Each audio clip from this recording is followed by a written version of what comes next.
listening to Sticky Note Conversations with Erika Washington. Way below acceptable. Way below acceptable. On this week's episode, it's base building, it's grassroots power building, it's actual organizing. It's not this fake shit that most orgs and most people and most campaigns and most organizers do today. Most of the shit we do today is AstroTurf and, skin deep artificial. Way below acceptable. Hey there, Sticky Note listeners. It's your host, Erika Washington. And today I am really excited to bring a old friend, a former colleague, I guess not former, is still a colleague of mine, Mr. Leo Murrieta, who is the former executive director of Make the Road Nevada, not to be confused with Make It Work Nevada, which got confused all the time. But Make the Road Nevada is one of the largest organizations in the state of Nevada that concentrated on building Latino power around political policy through organizing the community and helping be that bridge between legislative work and even local government work and those who were just every day trying to make it work or make their road smoother. Anyway, I wanted to have Leo on to talk a little bit about his views and perspectives, what's going on in the Latino community, but also his new adventures as he is now, as we're calling it, a recovering executive director. He has somehow or another got off of this hamster wheel that I have been stuck on. And I won't say stuck. Some days I feel stuck, but not. Yeah, we'll just go with stuck. I've been stuck on this hamster wheel for over a decade, and it's a love it or hate it sort of career, I think, sometimes. And so, I fantasize a little bit about what it would be to not be in charge anymore. And then other times that scares me too. So anyway, we're going to talk about that and see what Leo's been up to. Anyway, Leo, welcome to Sticky Note Conversations. Hi there. Thank you so much for having me. I really appreciate it. I appreciate you. Oh, I thank you. Where they make it work while trying to make that road. So Leo, you have a multitude of titles and things that you have been in charge of over the course of your life, from Make the Road to Mi Familia Vota, to being part of HRC and amongst other things. But when you walk into a room and how you show up, who is Leo? What do you want people to know most about you? Wow, that's a good question. I'm a queer immigrant from Mexico. I have worked for 19 years in this community, all across the state, all across the country, just trying to do my part. My big goal is to just put as many little bits of sand that I can to help make things change and help improve people's quality of life. And I have done a lot of cool things, seen a lot of cool things, and have been able to be part of really cool projects and campaigns and moments that made power happen for real people. And so, realistically, like, a title isn't important. I have always just tried to be the person doing as much good as I can. So how did you fall into politics? How did you fall into the political organizing scene? Where did that come from? So that happened in 2007.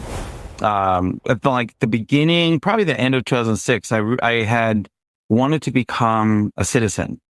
I came to this country when I was about a week old. I was a green card holder, and I didn't really know the process to become a U.S. citizen. And I faced a lot of really difficult challenges growing up because I wasn't a U.S. citizen. A lot of random discrimination for being an immigrant. And I got really excited around the 2007 presidential election and what that meant. I really wanted to vote in the 2008 elections. I wanted to vote for president. And so I started the process to become a U.S. citizen. And in that, I started learning about the candidates. I started learning about Governor Bill Richardson. At the time, I was super stoked about the possibility of the first Latino president. And he was just really cool. I thought he was really smart, really just eloquent in his policy proposals. I thought it was dope. He was the governor of New Mexico, and he had come to Vegas numerous times. And so I started in 2007 just volunteering on his campaign. And there were a number of random people that aren't in Nevada anymore, but who, were part of the campaign. It was small, but I just started volunteering for the campaign. And then I ended up doing like random fundraisers and helping to volunteer at fundraisers. And I kind of liked it. I liked the politics of it all. I liked being involved with people and talking to people about politics. And so that just stuck. And after Richardson dropped out, I became a volunteer with the Obama campaign. And, the rest is really history. I then I just didn't stop being involved in politics. In 2009, I was a political correspondent for Q Vegas magazine. So I got to talk about LGBTQ politics. And then I formally joined the governor's campaign in 2010. And from there, the rest is really You just kept going and going. Is Q magazine still around? Q Vegas is still around. Okay. All right. Because I hadn't seen it in a long time, so I wasn't sure. Yeah, you got to go to the gay bars. There's a few other places where you can find it, but it's always online, always on like social media. Q Vegas is still doing cool stuff. I've seen them with like their candidate endorsements, that kind of stuff. Them and the Bugle, I think, they're still out there. They're still doing cool stuff. But when I was writing for Q Vegas, they were a regional publication. So they were in like San Diego and Palm Springs and LA. And so I got to get my articles out there pretty far, which is pretty dope. And it didn't do anything for my career. It was just cool.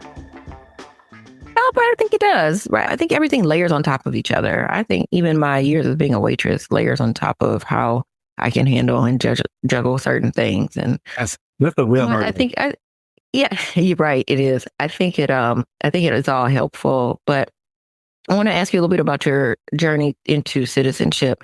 How difficult was that, and how long did it take? Because I think sometimes people kind of just say, "Oh, well, people just need to go get their papers." Like you're just running down to the Secretary of State to get a new driver's license, and that can be difficult and long. So, from start to finish, how long did that take? It took me 3 years, and it cost me over $6,000. Is that about average? No, it shouldn't have. I fell victim to fraud multiples and multiples of times. So my family, we came to this church as Pentecostal missionaries. My parents were sent to Las Vegas to start the first Spanish language Pentecostal churches in town. And so I grew up in the church. I was all about the church. I learned how to organize in the church. And in 2006, I talked to one of the pastors at our church about, I want to become a citizen. Like, how do I do that? Who can help me? And so I was referred to a sister from the church. And that was like December 06, something like that.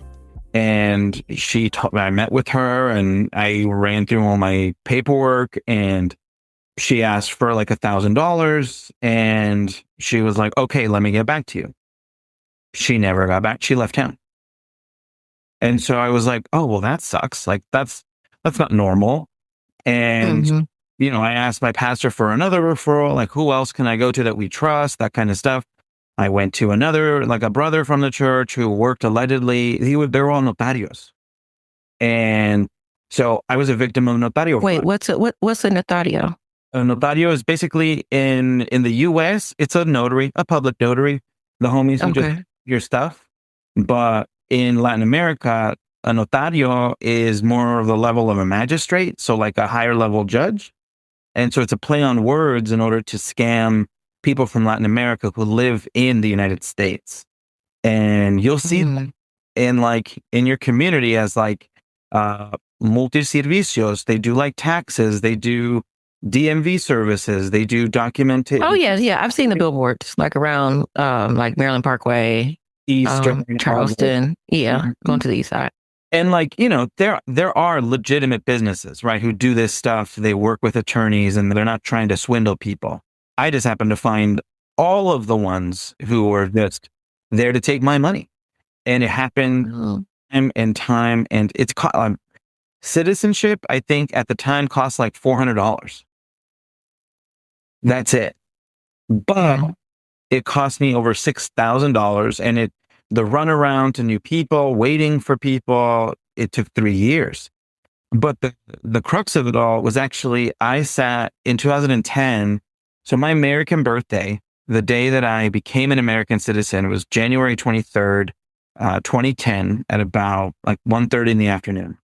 And it was in the offices of the former immigration attorney, Vicenta Montoya. I was a volunteer for the National Dream Network.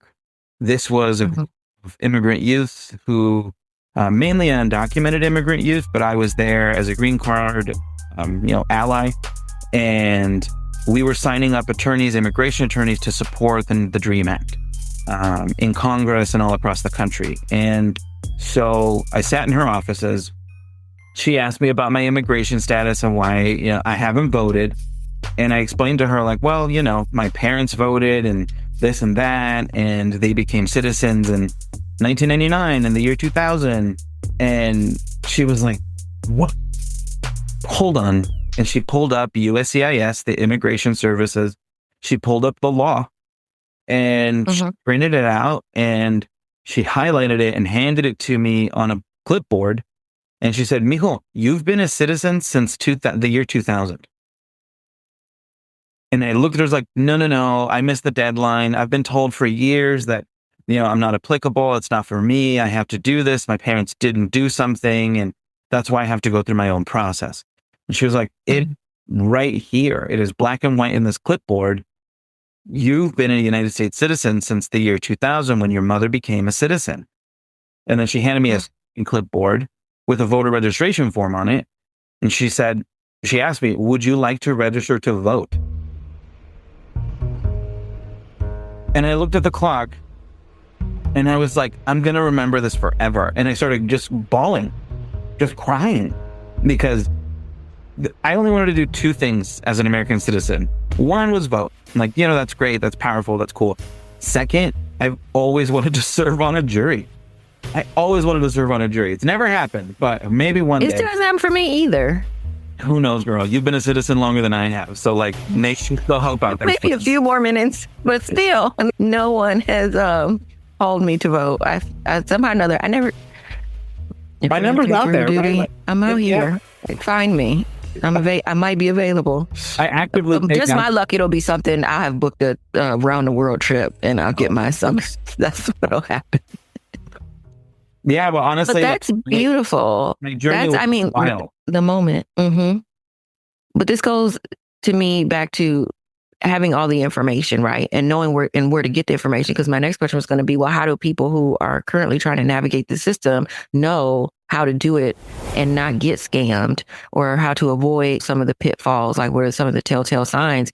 But also, you not knowing that when your mom became a citizen, that it made you a citizen, and that no one told her that or explained that to her, you or your dad, and then to you later, it feels so like unnecessary. It's just unnecessary strife, right? And so, like, how do you navigate that system, or how do you explain it to other folks of what they should be doing?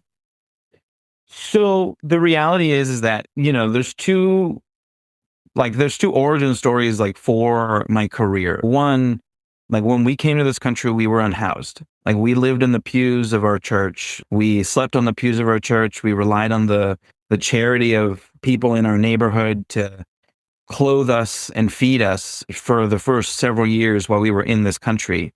And I'm an advocate for social justice because of that. I know the pain of hunger and being unhoused.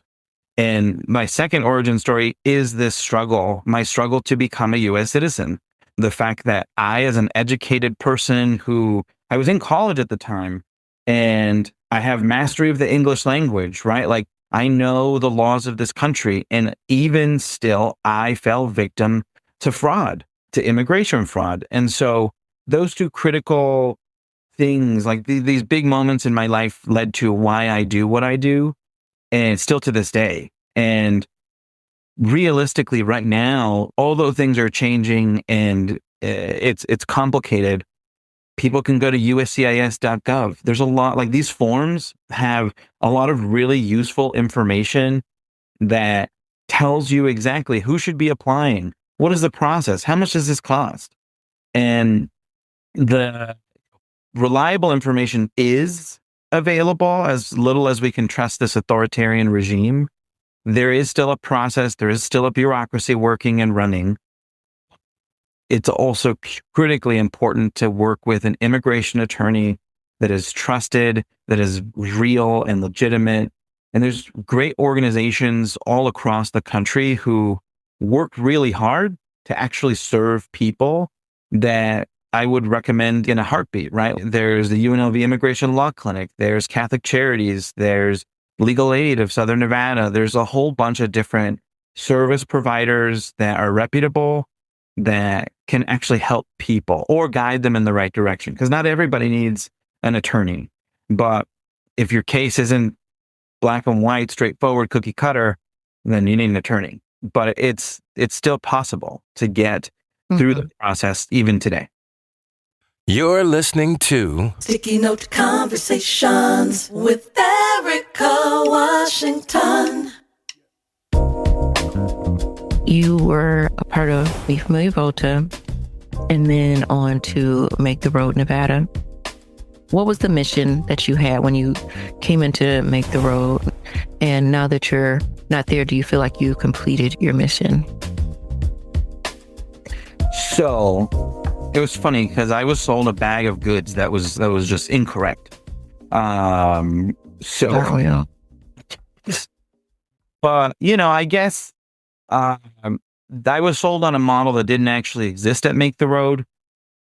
The recruiter had told me, like, haven't you ever wanted to just shape your community and your state's policy and politics around a vision that you have? And I was like, yeah, of course. Who doesn't, right? Like, I can be as delusional as the rest of them. But I was like, okay, cool. And they told me, like, well, do that here. Do that at Make the Road. And so I was like, all right, let's get to it. And, I learned really quickly that, like, the agenda and the vision that I had was just one of many visions and ideas that actually got implemented. And in Make the Road, I think we started on day one, meeting the needs of our members. My first day on the job was in the aftermath of the Route 91 massacre that took place in 2017. And that experience, where my husband and I were some of the main people responding to the needs of these undocumented workers who were victims of this shooting, it changed how I saw, like, public service. It changed how I saw organizing. It changed how I saw politics. I was really ashamed of how horrid the treatment of immigrants in my community could actually be. And I didn't get to see it up front and up close until the massacre of Route 91, where it was really great organizers and leaders like Juan Ortega, Astrid Silva, Erica Castro, Viridiana Vidal, and my husband, Rafael Morales. Like, we were the ones day in, day out there meeting the needs of these people. And when me, Astrid, and Juan would reach out for help, even with all of our political expertise among us, the answer was consistently no. So we were trying to use our clout, what we thought was our clout, to move things and get resources for these people, and we could not. And Why do you think there was a no? There was very little understanding of what being undocumented in 2017 in our community and in response to a tragedy looked like. The constant response was, send these people to the convention center. That's where the resources are. When Metro was the one who turned them away from the convention center. And Well, then, let me back up a minute, so because I want to make sure people know exactly what we're talking about. So we know that the Route 91 was the mass shooting in Las Vegas on the Strip near Mandalay Bay during the course of a concert that was, I think, with country music-ish type things. And there was a man who shot multiple people through a window of the hotel from one of the higher floors of I don't know if it was in the Mandalay or the Delano one, but either way, he had a direct shot down to the area where the outdoor concert was being held. And so when you're talking about the undocumented people, those were folks who were there who couldn't go to the hospital. So is that what was happening? Is that they were sending them to the convention center, or what was the rerouting? What was that happening? So there were 120 undocumented support staff working the festival that evening. Okay. And when these people went with the crowd the following morning to the convention center to receive assistance, all the folks were routed to the convention center to receive assistance. That was the main staging ground in response to the tragedy. And when these folks arrived, they had the same bracelets that anybody would have at a country music, at a music festival, right? Everybody gets them. They had the same wristbands, they had the same stuff, but because these people didn't speak English, they were targeted by Metro. They didn't speak English, they had brown skin. Dozens of them were asked by cops, by Metro, what are a bunch of Mexicans doing at a country music festival, right? Like, because of course we can't be there, because why would we? Because that's a white only space. And dozens others were turned away because they couldn't prove that they were actually working the event. And they wanted to kick these people out and keep them from the convention center because they thought they were trying to steal resources from actual, quote unquote, actual victims of the massacre. And because many of them were undocumented, so they were working under the table, they couldn't provide a schedule proving that they were actually there at the festival. And so they were all turned away by Metro, and they were sent to a behavioral health facility to use the social work staff to essentially be the triage and to prove that they were present at the festival. And from there, that experience of being turned away in their hour of need marked the definite turn of, I can't get help from anyone at the government. I'm only going to be able to go here. And so it's at that behavioral health center. It's no longer there, but it's behavioral health services. Today, it's a nonprofit called Fuente de Vida, run by Margarita Romano, who's an angel sent from heaven, who walks among us, and she's an amazing human. It's at that health center that my husband and I were part of the first response. We were called in by a few activists, and we were there to try to help meet the needs of these workers. And when we tried to reach out to others, like in the county, the city, the state, even the federal delegation, everyone told us, send those people to the convention center. And at the convention center, there were hundreds and hundreds of police cars and sirens and cops who had turned them away already. And so when we try to explain to people, we cannot send them to the convention center, they will not go. Please send us resources here. And every route was a no. And so we had to work really hard to convince the Vegas Strong Network that, this is legit. These are survivors from the shooting. They're every much a bit of survivors as the others. Please help us. We eventually got Senator Cortez Masto to come in and to meet with the survivors of Route 91.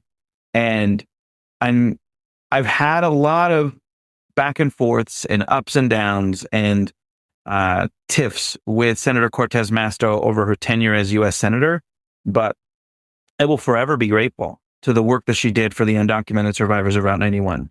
She opened the floodgates for services and goods. She literally, her staff made direct calls to make sure that services and resources and food and medical care were given to these survivors of Route 91.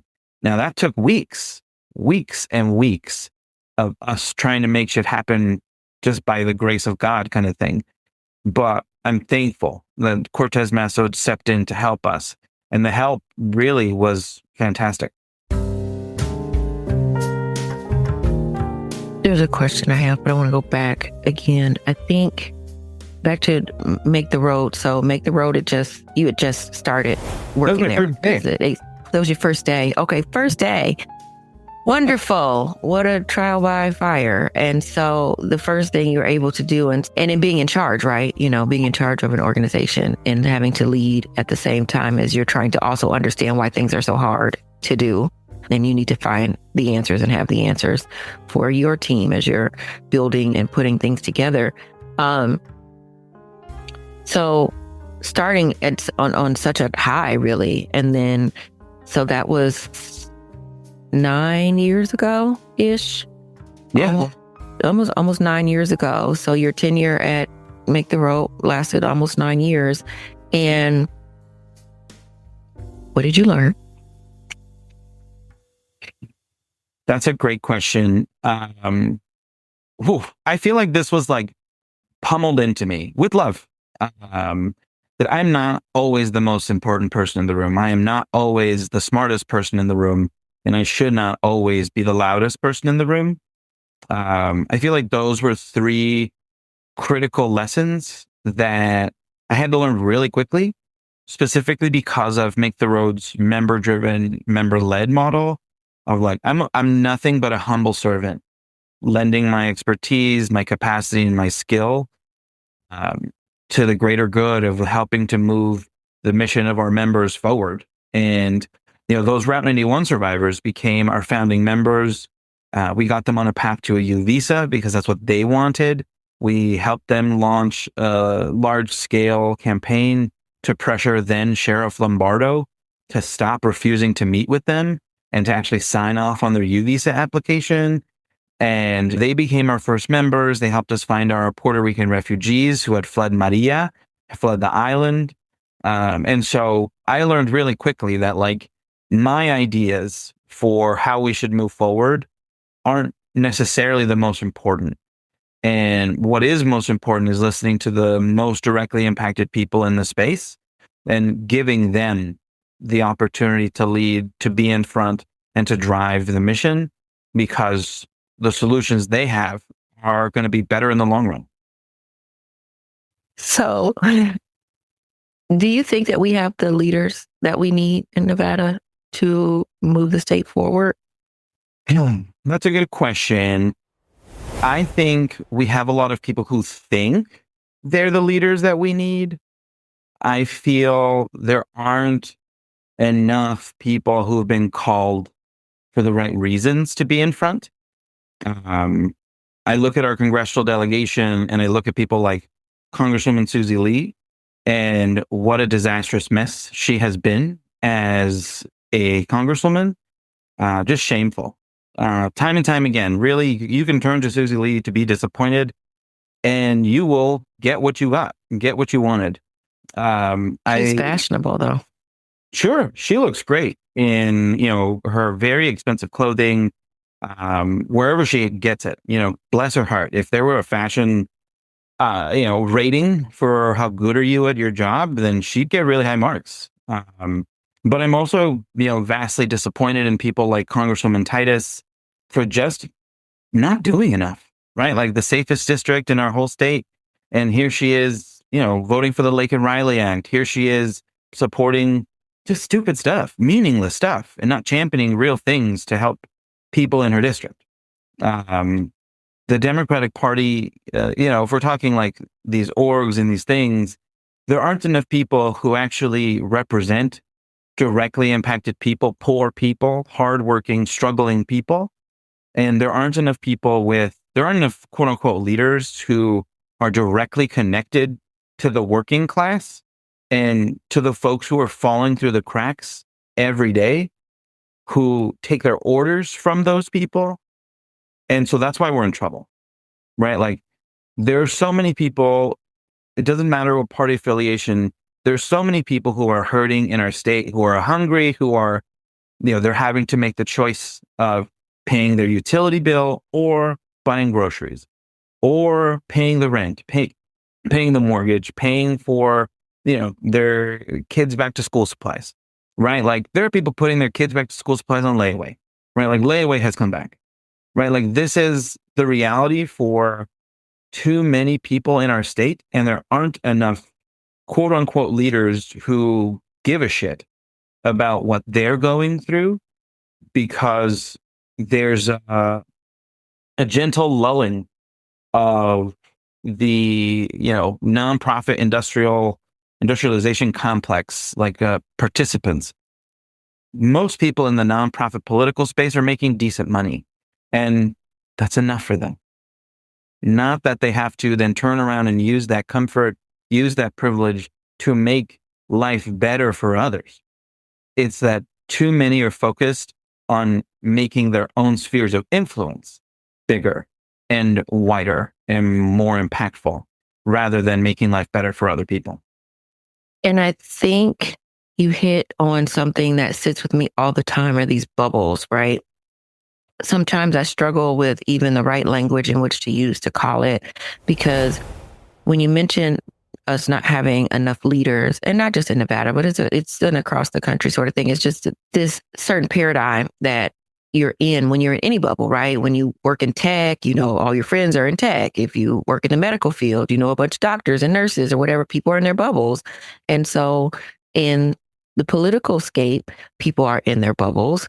And we spend a lot of time talking about vote propensity numbers and what type of GOTV efforts we're going to use and how we're going to engage and da-da-da-da-da with folks.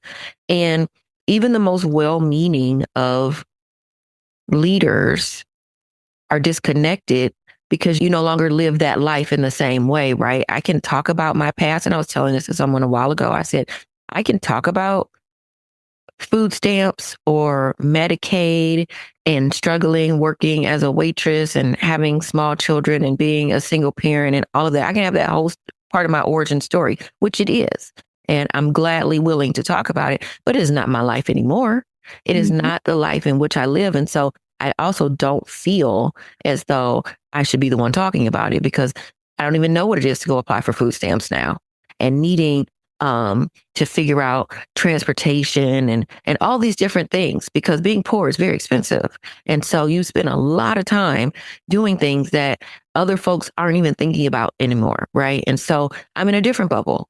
And so as much as I'm, willingness and wanting to connect with folks who are still deeply in a struggle that I once knew, I'm still out of touch, right? When you get to a certain level, you get the title executive director, you're out of touch. You're just, First of all, really, I'm not out there.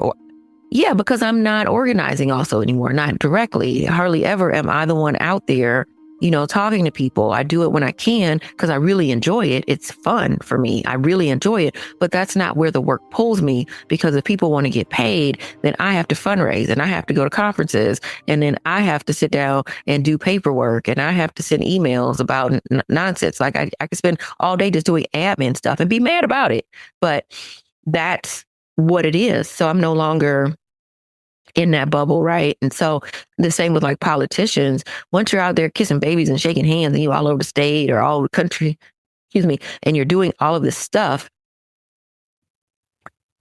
and you're talking to real people for a few minutes, that is not the same as really understanding the experience. Correct. And so I don't know how you cultivate great leadership without that bubble being so invasive in the work. Like, how do you keep the bubble from bubbling you up? Yeah, that was a really big challenge that I faced consistently as the executive director of Make the Road. There are some really great people in the state who really get it, right? Like there's Bethany Kahn, the folks at the Culinary Union, Laura Martin, the folks at Plan, like Leslie Turner for Mass Liberation. They're not the only ones, but they're people who come to my mind of like the folks who get it, right? They're among a small class of people who get what suffering. Okay, yeah, because you just named everybody. I mean, there are others, right? Like there are a lot of people who are behind the scenes, or they work at smaller C3s, or they're volunteers at smaller C3s, like the Fifth Son Project, providing direct assistance to people, like the front street medics, I believe they're called. Like these are people they're not formal like EDs of these things, but they're doing incredible things like UMOC, the United Movement for Organized Kindness. Like they are providing real things for real people, and they go unseen. And these are not the ones that are being asked by politicians and foundations to give me your vision for a better Nevada, right? Give me a vision for a better tomorrow. No, they come to people who were in titles like mine, and they sit us down, and it's mainly white people, and it's mainly folks who've never been on food stamps, never struggled with immigration, never struggled with the justice system, right? The legal system. And that's how foundations and funders and donors and politicians and consultants get their views of the land and get their views of today and tomorrow, when that's absolute garbage, right? Like we are not the only ones who should have an opinion on what tomorrow should look like. It should be the people standing in the line at WIC. It's the people standing in line at Social Security. It's the people who are too afraid to go to UMC because they can't afford it. It's the people who are at our libraries desperately seeking resources because it's the only place they can go. It's the people who are in line at the food banks and the food pantries. Those are the experts that we need to be talking to about what tomorrow should look like, because they're the ones worried about what it is going to look like, and no one listens. And do you know how hard it is to try to organize over by WIC? Like I tried for a number of years that they're just like, they want to stay 10 feet away from orgs like ours, because when you mentioned org C4, but you also mentioned C4, and that's a problem, but also because the amount of government funding they get, they feel very limited on what they can say or allow around their system. But it's like the moms on WIC, like those are the folks that I wanted to talk to. They are the first line when things are start to get cut. When federal money is cut, WIC, food stamps, whatever, what have you, they're going to feel it first, but no one is going to talk to them and ask them what it is they think is necessary. And what about even the process is hard. How could it be made easier sort of situation? And even when you do talk to some of those folks, I've also found that there are people who are actively on assistance who have been brainwashed to think that it's their fault. Sure. But which is really interesting in wanting to understand how the Kool-Aid gets drunk and how we move those folks away from thinking about things as an individual problem and not a collective community issue that can be solved with a unifying voice. I don't really answer that question still, but. Sure. Yeah, honestly, I've come across all those things too, right? As good organizers, actually just in general, as people in politics, like we all go to these people and look to extract data and information from them without the intention of building a relationship. I've been guilty of it. You've been guilty of it. We've all have been, right? As orgs, as the C3, C4 political space, that is our MO. We typically just go in looking to extract as much as we can from the community without investing back into it. Now, there's really good groups, right? Like Make It Work's done a lot of that work. There's a bunch of whatever, people can fill in wherever they want. But the reality is, if we want to hear why people don't see their own self-interest in their politics, we need to build relationship with them. We can't just go to the WIC line asking for them to be parts of structural change. We have to go to their kids' drop-off at school. We have to go, Lord knows they're not paying for a daycare, right? Like they can't afford that. But every school year, morning drop-off and pickup. That's like a gold mine to just go talk to people, right? The first of the month, the first 3 days of the month, go to a grocery store and just ask questions, right? Stand outside, go inside, do your grocery shopping and just talk to people in the aisles, right? Like go to church services on Sunday or on Fridays or on Wednesdays. You're right? blowing my mind, Leo. Just talk to people. Go Just talk figure. to them, huh? And you know what? Don't just talk to them with the clipboard. Go learn their names, learn their kids' names, learn their stories. Where are they from? How did they get to where they're at today? Where did they grow up? Take an actual interest in ordinary people so that you can help them see their own self-interest that can create agency in their own lives and then get them activated to start making change. It's base building. It's grassroots power building. It's actual organizing. It's not this fake shit that most orgs and most people and most campaigns and most organizers do today. Most of the shit we do today is astroturf and, skin deep artificial bullshit.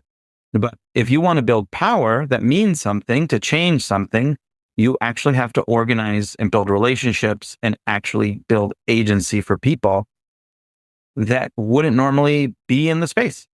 Yeah, I look at it as less as what's happening now is organizing. It's just voting mobilization, which is not the same thing. And they're not at the all. same. At all.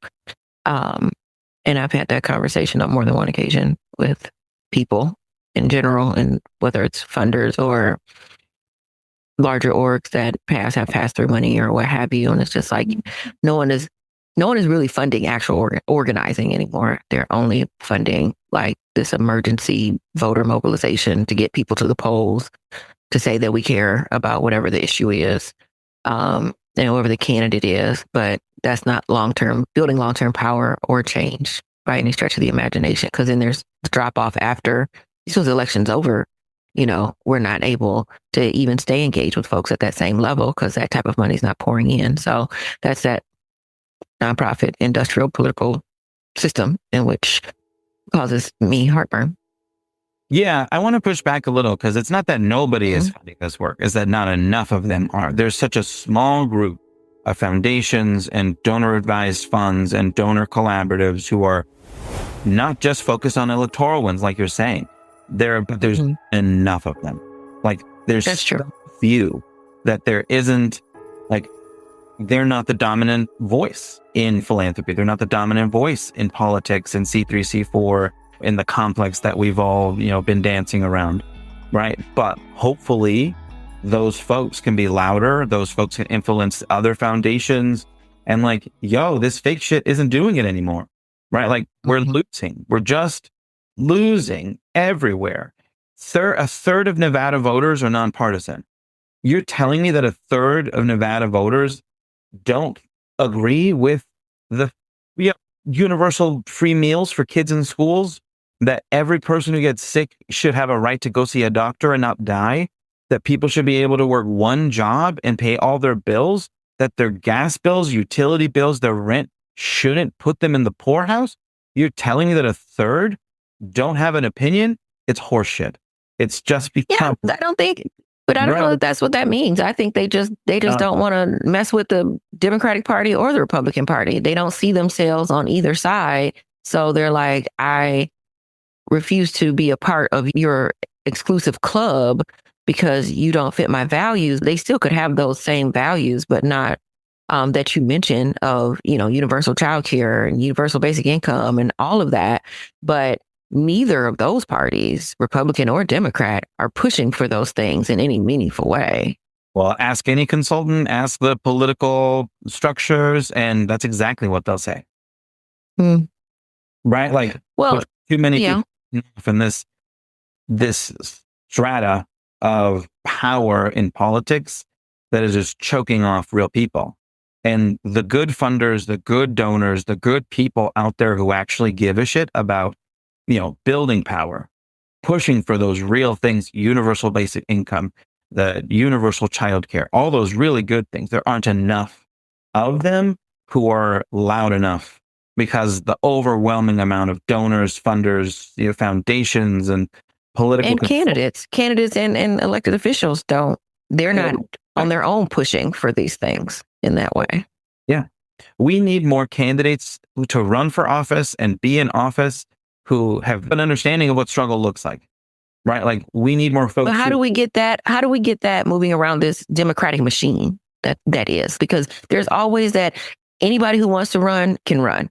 Anybody, if you have the fire in your belly and you want to run, you think you can make change, you can run. And to that point, yes, you go down and fill out the paperwork and you can run.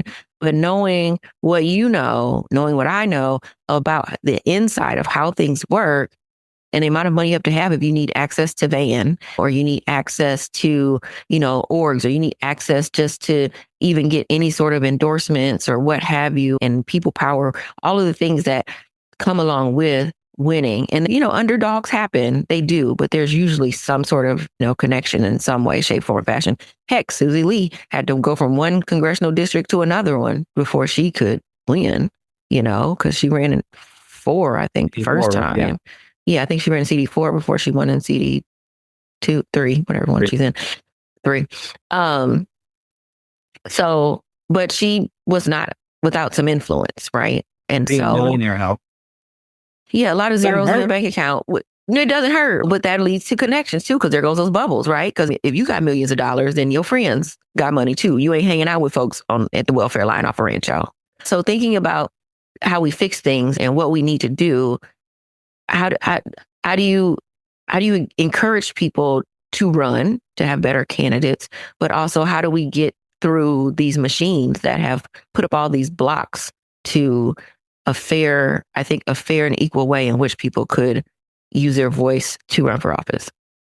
Yeah, honestly, I loved my time at Make the Road because we prioritized building a base of people who were actively engaged in making their lives better and also percolating leaders up from that process, right? There were a lot of really good people along my 8.5 years who we ran for office. Like we had members run for city council, for school board, for, different offices, and a lot of them lost. But Make the Road Action, Make the Road Nevada, they got 5 of their members to serve in elected office. Now, yes, some of them were already connected, but not all of them, right? Like Secretary of State Cisco Aguilar, that homie was connected to the Reed machine. He had a lot of resources and a lot of connectivity. But I'll tell you, when he ran for office in 2022, it was not a guarantee that he would win that race. And also, not many people cared about Secretary of State's races. And my members were ridiculously proud to go and knock on doors to actually show, this is one of ours. He's a member of Make the Road. You need to support him. And Community Change Action did a really awesome assessment of our 2022 GOTV work at Make the Road Action. And they found that if a member of Make the Road was talked to you as a voter, that to encourage you to vote, that the voter was 8 times more likely to actually vote than basically any other program running C4 program that cycle. And it was because ordinary people were excited to believe in the process that good things could happen, that ordinary people like them could actually move forward, could be a part of the process. And fast forward to this last primary election, right? One of the members of Make the Road, Miguel Davila, he's an immigrant to this country. His mom struggled to get ahead, and she owns a small Venezuelan restaurant on the south side of town. And this kid grew up poor. Like he grew up, worked hard, then got an education like we're supposed to, right? Like the promise, right? Education will help uplift your station in life. And he took on an incumbent. And at first there was like very little support for this, little support for somebody to challenge the status quo. And Miguel won a lot of people over. And he started as an ordinary person. He had a regular job at RTC, smart guy, connected, not vastly connected in politics. He was a staffer at the CCM's office. He's not the leader of a movement. And he was able to build a coalition of labor and community organizations and just ordinary people. And he ended up winning that election by less than like 50 votes or something like that. And these aren't every day, right? Like these stories aren't every day. But if more organizations actually focused on finding ordinary people, building them up, building leaders from the ground up, then stories like Miguel, like Assemblywoman Cynthia Moore, school board member Brenda Zamora, State Senator Fabian Doñate. She counts as a Make It Work winner. Absolutely. Yeah. Member of Make the Road. And she likes to make it, right? Like she's a make it member. Make it work and making the road. She's a making member. Yeah, that's Brenda. That's going to be her new tagline for her election upcoming. Right. But Brenda, she likes to make it. She likes to make it. But then, right, like look at the other school board members. Like you've got Tamika Henry. Like that was another make it. Correct. Like a make it work ambassador. Like a badass election. When was it? 2024. Like that was hard. She had to run twice because first time she ran, she lost, and then she did it again. She came back. Correct. But that one took a village. And Tamika Henry is a humble worker in this community doing good, right? At Abodo, the Abodo Collective, like this woman is not a political operative, but she built a coalition of people who believed in her message that ordinary people could get ahead. And I'm so proud of the work that all of us did to elect her to the school board. Like we need more of that. And if more organizations who get this large institutional money, who have millions of dollars in the bank account, would actually just look to ordinary people as the solution for tomorrow and this problem we have in leadership in the Democratic Party and progressive politics, we don't need more leaders. They're out there. We just need to go get them. We need to build relationships with them, show them that there are ladders to leadership that they have every right to be in and to go up. And then we need to support them. Leo, let me ask you, you talked about, we're losing in a lot of ways. It could be looked at as a win or a loss. And I think people are, looking at the glass half full or what have you. But Nevada, for the last, I don't know, however many years, has really been pushing to be first in the nation for the next Democratic convention and around, primary voting, basically, for the next presidential election in 2028. And so, because it's always been New Hampshire and Iowa, that's where we set the tone for the country of, where the candidates have to spend so much time talking to folks. And I spent time in Iowa. One of my first elections was spending time in Iowa. And so... How was that? Is that exciting? It was chilly. It was cold. I've got off-air stories. And I understand the wanting to move away from Iowa and New Hampshire, both extremely white and extremely not what the rest of the country, they don't move in that same way, right? But every state is also different, right? There's a little bit of difference everywhere. So now it is South Carolina is number one and Nevada is number two. Nevada wanted that number one spot real bad, but he got two. And so, second place is great. I think that means an influx. I mean, you already get a lot of candidates coming to Nevada during presidential elections.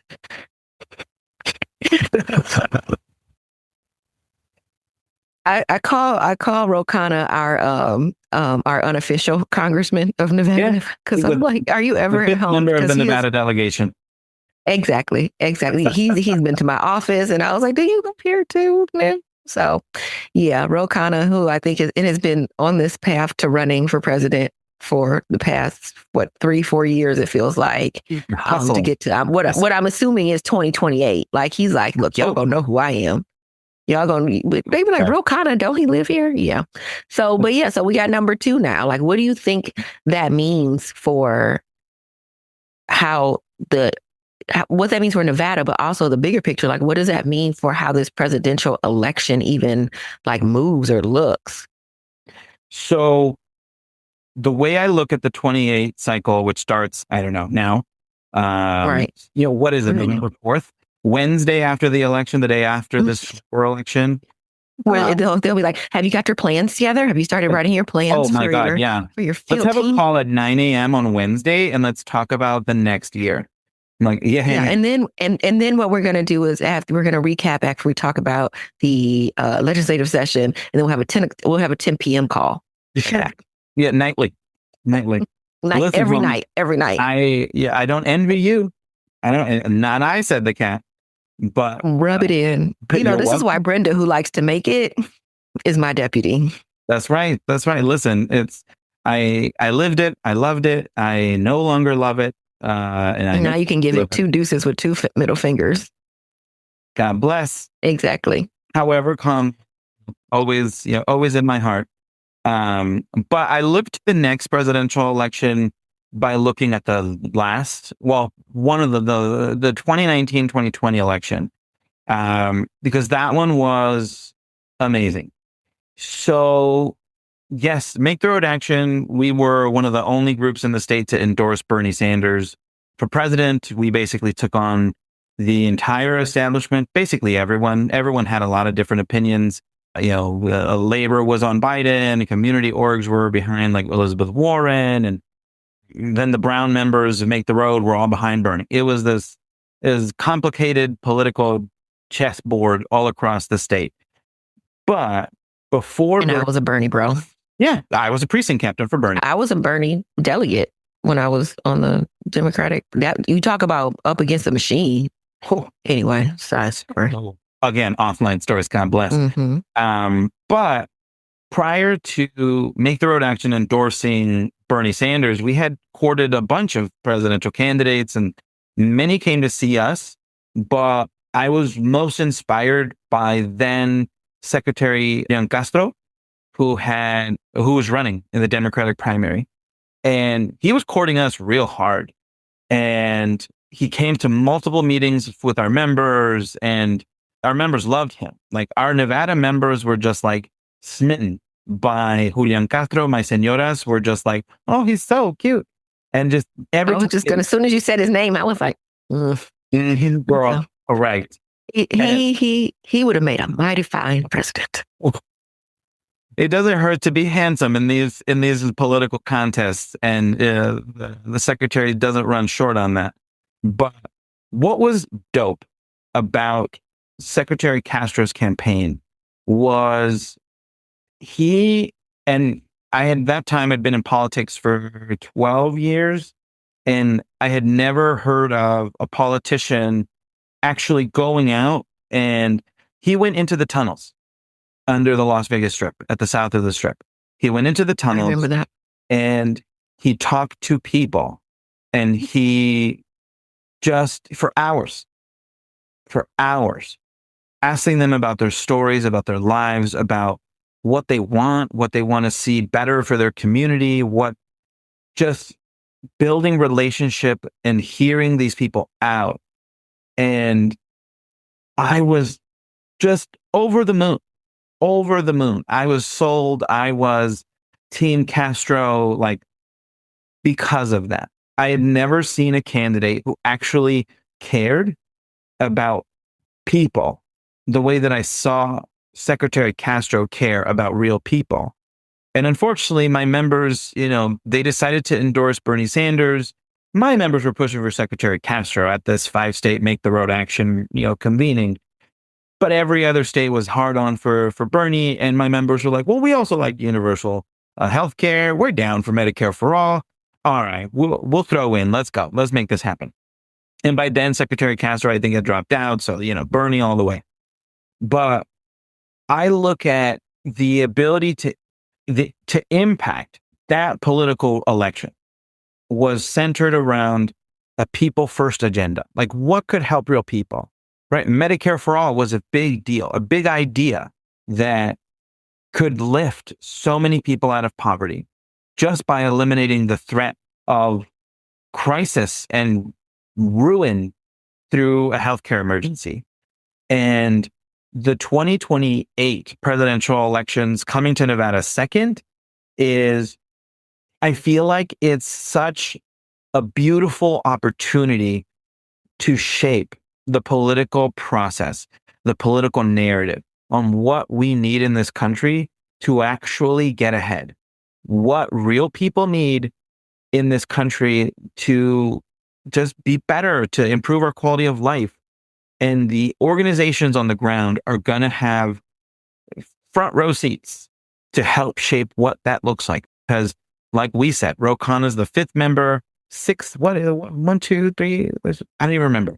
Whatever. He's the fifth member of he'd be fifth. Nevada, fifth. Mm-hmm. Right? And those candidates are going to come hard at us in this state. And it would be a wasted opportunity if the organizations didn't look past the limelight and the cameras and the starstruck of it all and the celebrity of these politicians. And they didn't center around a people first agenda that could actually help real people, universal childcare, universal basic. Well, what do you say to the people who are inside of the Democratic Party who are pushing for us to be more moderate? And so to talk about universal childcare and universal basic income and Medicare for all, that's far left radical, you talk around, now you're a socialist, or whatever. And instead of seeing it as like, that's really the floor of it all, not the ceiling. But for this new idea that the Democrats believe that the only way that we'll win in 2028, and I say we as in Democrats as a whole, but the only way they feel like they can win is to be more moderate and not so far to the left, talking about even Black Lives Matter, I think is probably lumped in there. I think also thinking about too much about women's rights. Like you just want to stay middle of the road, real mealy mouthed and wishy-washy, which is kind of par for the course, honestly. If I were to keep it 100, I would say that's Nevada as a whole. Like Nevada as a whole has moderate people. Yeah, like let's stay in the middle. I think, right. I think Catherine Cortez Masto is a very moderate. Rosen is barely moderate. I think she even leans, even more right sometimes than even in the middle of the road. I think Horsford, moderate. We don't have Spitfire folks who are willing to push the envelope in that way. And so maybe that's why we got second. But how do you parse that in your head? Like let's change the focus and focus on being in the middle of the road where everybody is hit. I don't know. It's a hot garbage proposal. And it's one that's made by people who are dramatically out of touch with what life looks like today for real people. Because if moderate means that kids will go hungry, that families will be ruined through bankruptcy, through medical emergencies, if it means that seniors will go without health care, without prescriptions, without their medications, if it means that immigrants will be deported en masse because of the color of their skin, because of the language they speak, if it means that Black people will be murdered by police and no accountability will ever happen and no change in our legal system will ever come, if it means that women will never have a rights to their own bodies, then being moderate is garbage. If it means that trans babies have to kill themselves in order to feel seen or heard, it's garbage. It's just not plausible. If being moderate means all of those things, then I'm trying not to cuss. Like, it's such what you need to say. It's a fucking disturbing, bleak view. And it's such an insider bullshit game that the idea that to feed people is radical and leftist. The idea that to prevent corporations from raking hardworking people who can't afford it over the coals, to think that corporations like Envy Energy and the other big data centers and all these big corporations, these political interests in our state, that they're more important than the people who are struggling to pay their bills. It's remarkably ignorant, negligent, and foolish that they think that being against all these things is the way to go. You ask real people, right? Like, I live in a nice neighborhood in North Las Vegas. My husband and I are not part of this struggle. We're not on the struggle bus, and I'm thankful to the universe for letting us be in this privileged position. But for 8.5 years, I represented real poor people who wanted better for their lives. And so that's why I know that in talking to thousands and thousands and thousands of people for years, feeding kids, feeding families, caring for the care of our parents and our families, that is not radical. That's not extremist. It's not left. It's not right. It's just human. We need actual solutions. Like, the money and the politics of it all is the garbage. That's what it is. It's this elite white consultant class that wants to retain power at all costs that is choking out the Democratic Party. This is why there's a third nonpartisan in this state. This is why the Democrats keep losing people. This is why they keep losing in general elections. There is no fight. There's very few candidates across this country who actually want to fight for something. They just want to hold the status quo. We don't have a lot of fighters and leaders in this state. There's none in our congressional delegation, but we need it because people want someone to fight for them. They want to vote for someone who will actually fight for their family, fight for them, fight for their futures. And to just roll on your back and say how things are right now is fine is so stupid. And it's so short. Oh, this is our only bite at the apple, so we'll do the rest of it later. Like there's so many things that have been put on the back burner or on the future to-do list as like, we think that's important too. But right now we just need to get such and such elected so we can hold the seat. And it's like, why are we holding seats if you're not going to do anything with them? Correct. You know, it's such a miss. It's like, I don't know, more people in politics need to go hang out with ordinary people. They need to get out and like spend a week canvassing in neighborhoods, right? They just need to go canvass in East Las Vegas, in West Las Vegas, and in Henderson, like Boulder Highway Corridor. Go knock on doors there. Ask people what they need. Ask people what life Go hang out the single suites. Oh, dear God, do that, right? Go do that. Go hang out on Owens and Las Vegas Boulevard at Catholic Charities. And don't just serve soup for the photos, right? Talk to people. How did they get here? What happened in our system, in our society that just disregarded so many of them? And it's just, until that happens, the status quo is going to be the prevailing force, right? The politicians and the consultants that they pay are the problem, right? There's so much that we could do today, right now, to help people. And having Democrats in charge isn't always the answer. It's having the right Democrats in charge. It's having the right politicians in charge. Because a Democrat is not good just because they're a Democrat. A Democrat is good when they come from the people and they actually do the people's bidding, right? They represent people and not corporations. They represent people and not their corporate interests and not their donors. Like, this is what's wrong with our politics today. This is why so many people are mad. This is why so many people are frustrated. Because they don't see someone that's going to fight for them. And staying in the middle means that so many families are going to go hungry. Staying in the middle in politics means that countless immigrants are going to get deported. Staying in the middle in politics means that so many small minority-owned businesses are going to fucking struggle and suffer and close. Because we don't want the Democratic Party and the consultants they pay don't actually want to make things better. They just want to retain power. And we need, as a community, as a state, as a people, we need to rechazar eso. We need to reject that notion. And we just need to hold the line. And our agenda as a people is better and stronger than their stupid moderate politics. And anyone who says otherwise, go ahead. Let's go down to East Las Vegas and let's have some conversations. I'm happy to go with you. Keeping it real. So, question I ask everybody. What is democracy? How do you define it? And do you think we have it? What is democracy? So, I think there's like the standard big picture, response that like people could give of like the definition in a book. I can look up. I was going to say, I could pull out the dictionary. What?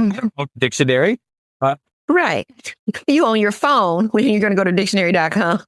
I'm sorry, Erika. I have my website on my desk. Whatever. Is it next to your Encyclopedia Britannicas? And my National Geographic magazines. Duh. So I do have some of those here. I have some from like the 70s. I've been collecting them. Anytime I find them at the library, I grab all of them. When the world goes down, we're going to need those for entertainment, for the before times. But, right. Honestly, like, I think democracy is ordinary people being able to share opinions that differ from one another and have all those opinions be taken into account, however crazy or fringe or reasonable they are, and then a decision gets made, but based off of the people who are able to make their opinions heard. And in my opinion, right, like, democracy doesn't require citizenship, because elections in this state and all across the country run off people who don't have the opportunity to vote, will never have the opportunity to vote. And that's like kids under 18. That's people who had their voting rights taken away. That's immigrants who aren't US citizens, right? There are so many people who aren't US citizens who make our democracy vibrant and beautiful. This political apparatus that we have, where people can go peacefully and vote for people to represent them, I think that's a beautiful thing. Do we have it? I think we're at threat of losing it. I don't think that we have, because of money in politics, because AIPAC can throw $30 million into a US Senate race, because corporations are real people and they can spend as much as they want anywhere in any election. I don't think that we have a true democracy because of that, because my voice as an ordinary citizen isn't as important as the CEO of a mega corporation that gives millions of dollars, right? Like, I don't have a seat at that table. My neighbors don't have a seat at that table. Their voices don't matter at that table, because all that matters in most political tables is how much money you've got and how much money you've contributed. But I think we can get back to it. Taking money out of politics is the key. And does that suck for C3, C4 orgs on the progressive side? Sure. But will that be better for our ecosystem as a country? 100%. Am I advocating for the dissolution of all C3, C4s who do politics? No. But should we overturn Citizens United and make sure corporations aren't people? 100%. And I think until we do that, until we come to that reckoning that corporations aren't people and that ordinary people should be in charge of our government, I don't think we'll have it. I don't think we'll have a democracy in this country. And I don't know how we get there or when we'll get there, but maybe when the AI motherbots take over, they'll allow us to have it. Who knows? I'm just kidding. Dear God. So, Leo, before we go, two things I want to say, and then one more question. Something I wrote this down. You said in the beginning, when you said you came to this country, you were a week old. And at first I'm like, oh, he was a week old. And then I thought, your mama had a baby a week ago and then traveled out of her homeland to come to Las Vegas to then sleep on a pew. Yep. I would like to tip my hat to your mother and tell her thank you for bringing you here. But also, my goodness, those are the little pieces of like the puzzle when people talk about people coming into the country, whether legally, illegally, however people want to talk about that piece of it. But the lengths that people have gone to of discomfort to move their entire family to do something different, to hope for something different, for life to be different, is something that should be acknowledged. Because a lot of us have not even dealt with a minute amount of that type of strenuous labor, and both taxing on your body, your heart, and your mind, of coming somewhere else, whether, as a missionary type program, or if you are escaping genocide, there's a lot of, and everything in between. It's just something to keep in mind, that the stories are so much deeper. Yeah. But I also wanted to ask you, as a American citizen who has been an American citizen since January 23rd, 23rd, was it 23rd? Mm-hmm. Of what year? 2000? 2010. 2010. I celebrate that as my American birthday. You celebrate that one as your American birthday, but technically so that puts you at somewhere. Yeah, so almost 26 years. What is your version of the American dream? What does that look like for you?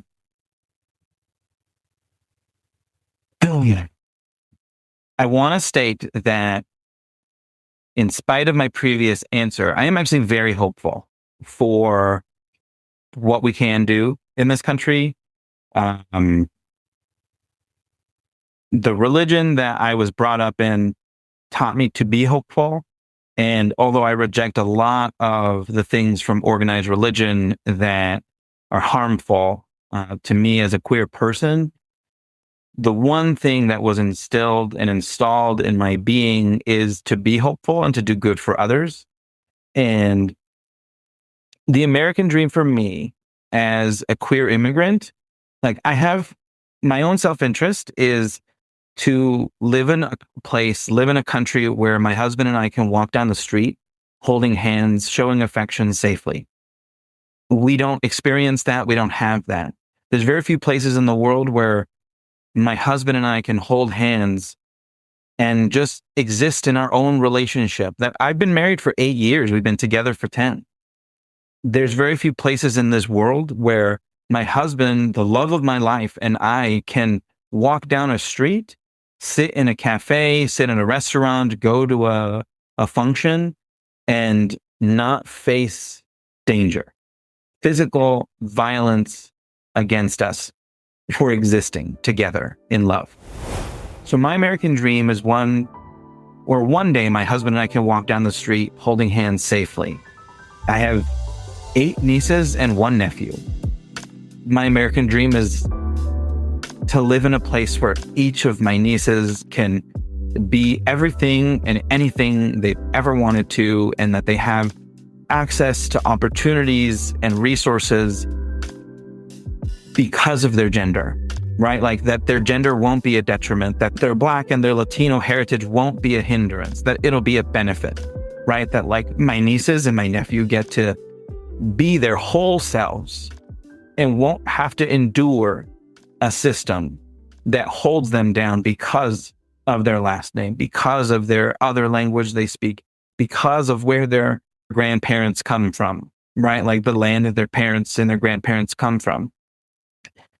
I hope that one day, like this country will be that, where there are far fewer hungry people, that there are far fewer people who are unhoused, that there are far fewer corporations who are pulling the strings at every level, right? Like my American dream is one where I'm allowed to have those visions, have those hopes and those dreams, and act on it, do what I can to like help make that happen and not fear persecution, right? Like,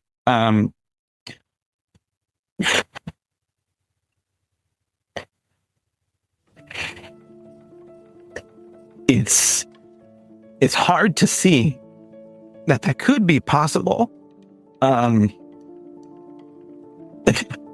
I hope it is. The American dream is no longer owning a house with a white picket fence and, 2 cars and 1.5 kid, where the hell that was. It's just being able to survive with dignity and respect. And it's to be able to live safely and to have opportunity and access, just like anyone else. I think we need a new contract. We need a new contract in this country of what the American dream is, because it's out of reach for too many, and it's not something we all agree on. But yeah, I think that's mine. That's my American dream. One where I can live, laugh, and love, like that stupid sign that many of us have in our homes, that I can do that safely with my husband anywhere I want, that my nieces and my nephew can grow and be whoever they want, wherever they want, and have a living, make a living, be safe, be happy, and live in peace. Put that on like a poster. The whole thing. The whole thing. The whole thing. The whole thing needs to be on a poster. I think that's beautiful. You think you'll run for office? No, but I love the work that I'm doing now, because I'm hopeful that the more people that we re-empower to like see themselves in the driver's seat, I'm not the answer we need, right? Like I'm not the one we need. I'm not the one, I'm not the two. right? But the one that I am is the homie who's going to be out there pulling senoras off the sideline like crazy. I'm going to go out there and I'm going to pull senores and jóvenes off the sideline as often as I can. And through my work, like I have the blessing to and the privilege to be able to go to different parts of this country and work with people who were called to do better and to help other people. These are organizers, right? Like organizers are going to change this world. And I am beyond blessed and privileged to be able to go out and be part of this campaign, this struggle to just do better, be better, and live a better life and create change for ordinary people. Like the answer isn't politicians, the answer is real people. And to get to that answer, we need to build relationships. We need to build power. And we need to build power for directly impacted people who feel they have none. We need to re-empower people who feel they have no voice, who've been ignored, who've been tossed aside. And I love that. I love what I do. It's so cool. I'm on I'm like less than 2 months into this shit. And I love it. I don't need a title. I'm just a homie on the side helping others out, right? Like if all I ever am is the homie on the side helping people out, then I've lived a good life, right? Like that's it. That's all there is to it. That makes sense. And that makes complete sense. And I appreciate you being the homie on the side. I appreciate you being the homie when you were still in ED. I think the reason why I've been able to do this work for so long would be me having the wherewithal to be able to see through bullshit and also be able to keep close those who aren't on that bullshit. And that ED pack that I think that I've had with a few people over the years to be able to navigate this work both internally and externally has only been because of my peers. And I count you one of them, very much so, because you are one of the very, very few that walks it like they talk it and where we have that mutual respect of phoning each other and saying somebody is on some stuff and this is how I plan on showing up. I don't know how you plan on showing up, but we need to have some sort of like united front because, people will try to divide and conquer, especially between Black groups and Latino groups or Black groups and Asian groups or Asian groups and Latino, like whoever is the sweetheart of the moment, but it's always a fad. It's never long-term investment in multiple communities because we can't live without one or the other. And so understanding that and knowing that and trying to stay away from the chatter of that is divisive is really, really imperative, important. And I was glad to be able to do that with you. And we'll continue with Blanca. Blanca is dope. So shout out to the new ED at Make the Road, Blanca. And I think we're meant to have coffee next week, or I think next week we're gonna have coffee. So gonna chit chat with her. And so I know she learned from the best, but also figure out how we do some consulting work together. Yeah.